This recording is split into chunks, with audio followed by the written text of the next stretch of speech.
রণক্ষেত্রে পরিণত হয় রাজধানীর শনিরাকড়া, কাজলা ও যাত্রাবাড়ী এলাকা। দিনভর ব্যাপক সংঘর্ষ চলে আইনশৃঙ্খলা রক্ষাকারী বাহিনীর সঙ্গে আন্দোলনকারীদের। এতে দুপক্ষের বেশ কয়েকজন আহত হয়েছে।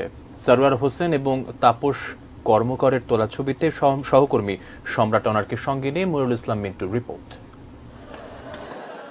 বুধবার সংঘর্ষের পর বৃহস্পতিবার সকাল থেকেই যাত্রাবাড়ী এলাকায় আবারও সংঘর্ষ। দুপক্ষের ধাওয়া পাল্টা ধাওয়া, মুহুর্মুহুর টিয়ারশেল, রাবার বুলেট, সেই সঙ্গে সাউন্ড গ্রেনেড নিক্ষেপ।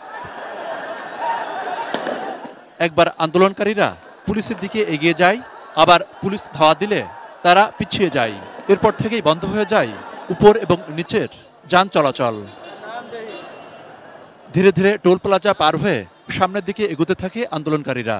নিচের দুই পাশ এবং ফ্লাইওভার তিনভাবেই এগোতে থাকে তারা। সকাল ৯টার পর থেকেই কিন্তু এই যাত্রাবাড়ি শনির আখড়ায় বলা যায় যে দুই পক্ষের মধ্যে যে ধাওয়া পাল্টা ধাওয়া এবং সংঘর্ষের যে ঘটনা সেটি শুরু হয়। পুলিশের পাশাপাশি বিজিবি, র্যাব এবং আনসার ব্যাটালিয়ন যাত্রাবাড়ি মোড় এলাকায় শক্ত অবস্থান নেয়।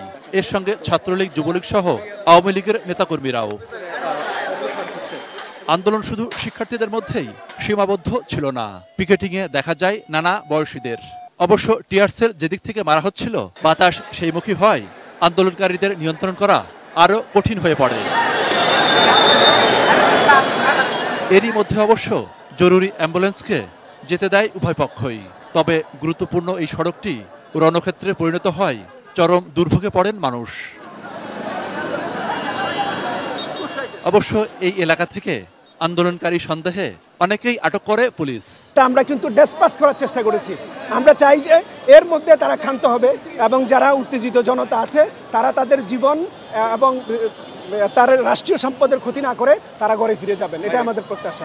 এক পর্যায়ে হানি ফ্লাইওভারের উপরেও উঠে পড়ে আন্দোলনকারীরা। উপরে থাকা পুলিশের সঙ্গে বাড়তি সদস্য যুক্ত হয়ে তাদের আবার ধাওয়া দেয়। একই অবস্থা চলতে থাকে দুপুরের পরও। Monirul Islam Mintu, ATN news, Dhaka.